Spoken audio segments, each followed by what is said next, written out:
بسم اللہ الرحمن الرحیم۔ شروع اللہ کا نام لے کر جو بڑا مہربان نہایت رحم والا ہے۔ صاد، قسم ہے قرآن کی جو نصیحت سے پر ہے کہ تم حق پر ہو، مگر جو لوگ کافر ہیں وہ غرور اور مخالفت میں پڑے ہیں۔ ہم نے ان سے پہلے بہت سی امتوں کو ہلاک کر دیا تو وہ عذاب کے وقت لگے فریاد کرنے، اور وہ چھٹکارے کا وقت نہیں تھا، اور انہوں نے تعجب کیا کہ ان کے پاس انہی میں سے ایک خبردار کرنے والا آیا۔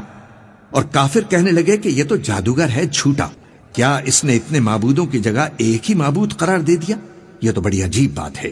اور ان میں جو معزز تھے وہ چل کھڑے ہوئے اور بولے کہ چلو اور اپنے معبودوں کی پوجا پر قائم رہو، بے شک یہ ایسی بات ہے جس میں کوئی خاص غرض ہے، یہ بات کسی دوسرے مذہب میں ہم نے کبھی سنی ہی نہیں، یہ تو بالکل گھڑی ہوئی بات ہے۔ کیا ہم سب میں سے اسی پر نصیحت کی کتاب اتری ہے؟ اصل بات یہ ہے کہ یہ لوگ میری نصیحت کی طرف سے شک میں ہیں، بلکہ انہوں نے ابھی میرے عذاب کا مزہ نہیں چکھا۔ کیا ان کے پاس تمہارے پروردگار کی رحمت کے خزانے ہیں جو غالب ہے، سب کچھ عطا کرنے والا ہے؟ یا آسمانوں اور زمین اور جو کچھ ان میں ہے ان سب پر انہی کی حکومت ہے؟ تو چاہیے کہ رسیاں تان کر آسمانوں پر چڑھ جائیں۔ یہاں شکست کھائے ہوئے گروہوں میں سے یہ بھی ایک لشکر ہے۔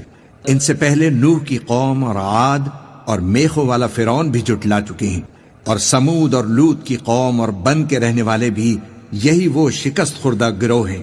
ان سب نے پیغمبروں کو جھٹلایا تو میرا عذاب ان پر آ واقع ہوا، اور یہ لوگ تو صرف ایک زور کی آواز کا جس میں شروع ہونے کے بعد کچھ وقفہ نہیں ہوگا انتظار کرتے ہیں، اور کہتے ہیں کہ اے ہمارے پروردگار ہم کو ہمارا حصہ جلدی سے حساب کے دن سے پہلے ہی دے دے۔ اے پیغمبر، یہ جو کچھ کہتے ہیں اس پر صبر کرو، اور ہمارے بندے داؤد کو یاد کرو جو صاحب قوت تھے، بے شک وہ رجوع کرنے والے تھے۔ ہم نے پہاڑوں کو ان کے زیر فرمان کر دیا تھا کہ صبح و شام ان کے ساتھ تسبیح کرتے تھے، اور پرندوں کو بھی کہ وہ جمع رہتے تھے، ہر ایک ان کے آگے رجوع رہتا تھا، اور ہم نے ان کی بادشاہی کو مستحکم کیا اور ان کو حکمت اور فیصلہ کن خطابت عطا فرمائی۔ اور اے نبی، کیا تمہارے پاس ان جھگڑنے والوں کی بھی خبر آئی ہے جب وہ دیوار پھاند کر اندر داخل ہوئے؟ جس وقت وہ داؤد کے پاس آئے تو وہ ان سے گھبرا گئے، انہوں نے کہا کہ خوف نہ کیجیے، ہم دونوں کا ایک مقدمہ ہے کہ ہم میں سے ایک نے دوسرے پر زیادتی کی ہے، تو آپ ہم میں انصاف سے فیصلہ کر دیجئے اور بے انصافی نہ کیجیے گا، اور ہم کو سیدھا رستہ دکھا دیجئے۔ بات یہ ہے کہ یہ میرا بھائی ہے، اس کے ہاں 99 دمبیاں ہیں اور میرے پاس ایک دمبی ہے، یہ کہتا ہے کہ یہ بھی میرے حوالے کر دے، اور گفتگو میں مجھ پر حاوی ہو رہا ہے۔ انہوں نے کہا کہ یہ جو تیری دمبی مانگتا ہے کہ اپنی دمبیوں میں ملا لے، بے شک تجھ پر ظلم کرتا ہے، اور اکثر شریک ایک دوسرے پر زیادتی ہی کیا کرتے ہیں، ہاں جو ایمان لائے اور عمل نیک کرتے رہے، اور ایسے لوگ بہت کم ہیں۔ اور داؤد نے خیال کیا کہ اس واقعے سے ہم نے ان کو آزمایا ہے، تو انہوں نے اپنے پروردگار سے مغفرت مانگی اور جھک کر سجدے میں گر پڑے اور اللہ کی طرف رجوع کیا، تو ہم نے ان کو بخش دیا، اور بے شک ان کے لیے ہمارے ہاں قرب اور عمدہ مقام ہے۔ اے داؤد، ہم نے تم کو زمین میں خلیفہ بنایا ہے تو لوگوں میں انصاف کے فیصلے کیا کرو، اور خواہش کی پیروی نہ کرنا کہ وہ تمہیں اللہ کے رستے سے بھٹکا دے گی۔ جو لوگ اللہ کے رستے سے بھٹکتے ہیں ان کے لیے سخت عذاب ہے، اس لیے کہ انہوں نے حساب کے دن کو بھلا دیا، اور ہم نے آسمان اور زمین کو اور جو کائنات ان میں ہے اس کو بے مقصد نہیں پیدا کیا۔ یہ ان کا گمان ہے جو کافر ہیں، سو کافروں کے لیے دوزخ کا عذاب ہے۔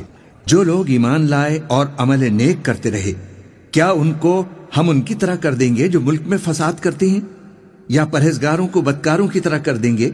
یہ کتاب جو ہم نے تم پر نازل کی ہے بابرکت ہے، تاکہ لوگ اس کی آیتوں میں غور کریں اور تاکہ اہل عقل نصیحت حاصل کریں۔ اور ہم نے داؤد کو سلیمان عطا کیے، بہت خوب بندے تھے، اور وہ اللہ کی طرف بہت رجوع کرنے والے تھے۔ جب ان کے سامنے شام کو اصیل گھوڑے پیش کیے گئے تو کہنے لگے کہ میں نے اپنے پروردگار کی یاد سے غافل ہو کر مال کی محبت اختیار کی، یہاں تک کہ آفتاب پردے میں چھپ گیا۔ بولے کہ ان کو میرے پاس واپس لاؤ، پھر ان کی ٹانگوں اور گردنوں پر ہاتھ پھیرنے لگے۔ اور ہم نے سلیمان کی آزمائش کی اور ان کے تخت پر ایک دھڑ سا ڈال دیا، پھر انہوں نے اللہ کی طرف رجوع کیا اور دعا کی کہ اے پروردگار مجھے معاف فرما اور مجھ کو ایسی بادشاہی عطا فرما کہ میرے بعد کسی کو شایع نہ ہو، بے شک تو سب کچھ عطا کرنے والا ہے۔ پھر ہم نے ہوا کو ان کے زیر فرمان کر دیا کہ جہاں وہ پہنچنا چاہتے ان کے حکم سے نرم نرم چلنے لگتی، اور جنوں کو بھی ان کے زیر فرمان کیا، یہ سب عمارتیں بنانے والے اور غوطہ مارنے والے تھے، اور کچھ دوسروں کو بھی جو زنجیروں میں جکڑے ہوئے تھے۔ ہم نے کہا یہ ہماری بخشش ہے، چاہو تو احسان کرو یا رکھ چھوڑو، تم سے کچھ حساب نہیں ہے، اور بے شک ان کے لیے ہمارے ہاں قرب اور عمدہ ٹھکانہ ہے۔ اور ہمارے بندے ایوب کو یاد کرو، جب انہوں نے اپنے رب کو پکارا اور کہا کہ شیطان نے مجھ کو ایذا اور تکلیف دے رکھی ہے، ہم نے کہا کہ زمین پر لات مارو، دیکھو یہ چشمہ نکل آیا، نہانے کو ٹھنڈا پانی اور پینے کو بھی، اور ہم نے ان کو اہل و عیال اور ان کے ساتھ اتنے ہی اور بخشے۔ یہ ہماری طرف سے رحمت اور عقل والوں کے لیے نصیحت تھی۔ اور ہم نے ان سے کہا کہ اپنے ہاتھ میں تنکوں کا ایک مٹھا لو، پھر اس سے مار لو، اور قسم نہ توڑو، بے شک ہم نے ان کو ثابت قدم پایا، بہت خوب بندے تھے، بے شک وہ بہت رجوع کرنے والے تھے۔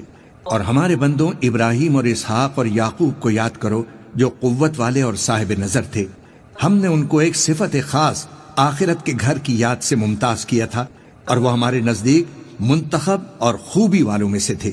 اور اسماعیل اور الیسع اور ذوالکفل کو یاد کرو، اور یہ سب بھی خوبی والوں میں سے تھے۔ یہ نصیحت ہے اور پرہیزگاروں کے لیے تو عمدہ ٹھکانہ ہے۔ ہمیشہ رہنے کے باغ جن کے دروازے ان کے لیے کھلے ہوں گے، ان میں تکیے لگائے بیٹھے ہوں گے، اور کھانے پینے کے لیے بہت سے میوے اور مشروبات منگاتے رہیں گے، اور ان کے پاس نیچی نگاہ رکھنے والی اور ہم عمر حوریں ہوں گی۔ یہ وہ چیزیں ہیں جن کا حساب کے دن کے لیے تم سے وعدہ کیا جاتا تھا۔ یہ ہمارا رزق ہے جو کبھی ختم نہیں ہوگا۔ یہ نعمتیں تو فرما برداروں کے لیے ہیں، اور سرکشوں کے لیے برا ٹھکانہ ہے، یعنی دوزخ جس میں وہ داخل ہوں گے، اور وہ بری آرام گاہ ہے۔ یہ کھولتا ہوا گرم پانی اور پیپ ہے، اب اس کے مزے چکھیں، اور اسی طرح کے اور بہت سے عذاب ہوں گے۔ یہ ایک فوج ہے جو تمہارے ساتھ گھسی چلی آ رہی ہے، ان کو خوش آمدید نہ کہا جائے کہ یہ دوزخ میں جانے والے ہیں، کہیں گے بلکہ تمہیں کو خوش آمدید نہ کہا جائے، تمہیں تو یہ بلا ہمارے سامنے لائے ہو، سو یہ برا ٹھکانہ ہے۔ وہ کہیں گے اے پروردگار، جو اس کو ہمارے سامنے لایا ہے اس کو دوزخ میں دگنا عذاب دے، اور کہیں گے کیا سبب ہے کہ یہاں ہم ان لوگوں کو نہیں دیکھتے جن کو ہم بروں میں شمار کرتے تھے؟ کیا ہم نے ان سے ٹھٹا کیا ہے، یا ہماری آنکھیں ان کی طرف سے پھر گئی ہیں؟ بے شک یہ اہل دوزخ کا جھگڑنا برحق ہے۔ کہہ دو کہ میں تو صرف خبردار کرنے والا ہوں، اور اللہ اکیلے اور غالب کے سوا کوئی معبود نہیں۔ جو آسمانوں اور زمین اور جو مخلوق ان میں ہے سب کا مالک ہے، غالب ہے، بخشنے والا۔ کہہ دو کہ یہ ایک بڑی ہولناک چیز کی خبر ہے جس کو تم دھیان میں نہیں لاتے۔ مجھ کو اوپر کی مجلس والوں کا جب وہ جھگڑتے تھے کچھ بھی علم نہ تھا، میری طرف تو یہی وحی کی جاتی ہے کہ میں کھلم کھلا خبردار کرنے والا ہوں۔ جب تمہارے پروردگار نے فرشتوں سے کہا کہ میں مٹی سے انسان بنانے والا ہوں، جب میں اس کو درست کر لوں اور اس میں اپنی روح پھونک دوں تو تم اس کے آگے سجدے میں گر پڑنا۔ سو تمام فرشتوں نے سجدہ کیا مگر ابلیس کہ وہ اکڑ بیٹھا اور کافروں میں ہو گیا۔ اللہ نے فرمایا کہ اے ابلیس، جس شخص کو میں نے اپنے ہاتھوں سے بنایا اس کے آگے سجدہ کرنے سے تجھے کس چیز نے منع کیا؟ کیا تو غرور میں آ گیا یا اونچے درجے والوں میں تھا؟ بولا کہ میں اس سے بہتر ہوں کہ تو نے مجھ کو آگ سے پیدا کیا اور اسے مٹی سے بنایا۔ فرمایا یہاں سے نکل جا، تو مردود ہے، اور تجھ پر قیامت کے دن تک میری لعنت پڑتی رہے گی۔ کہنے لگا کہ اے میرے پروردگار، اچھا تو مجھے اس روز تک کہ لوگ اٹھائے جائیں مہلت دے۔ فرمایا تجھ کو مہلت دی جاتی ہے اس روز تک جس کا وقت مقرر ہے۔ کہنے لگا کہ مجھے تیری عزت کی قسم، میں ان سب کو بہکاتا رہوں گا سوائے ان کے جو تیرے چنے ہوئے بندے ہیں۔ فرمایا ٹھیک ہے، اور میں بھی ٹھیک ہی کہتا ہوں کہ میں تجھ سے اور جو ان میں سے تیری پیروی کریں گے سب سے جہنم کو بھر دوں گا۔ اے پیغمبر، کہہ دو کہ میں تم سے اس کا صلہ نہیں مانگتا اور نہ میں بناوٹ کرنے والوں میں ہوں۔ یہ قرآن تو اہل عالم کے لیے نصیحت ہے، اور تم کو اس کا حال کچھ وقت کے بعد معلوم ہو جائے گا۔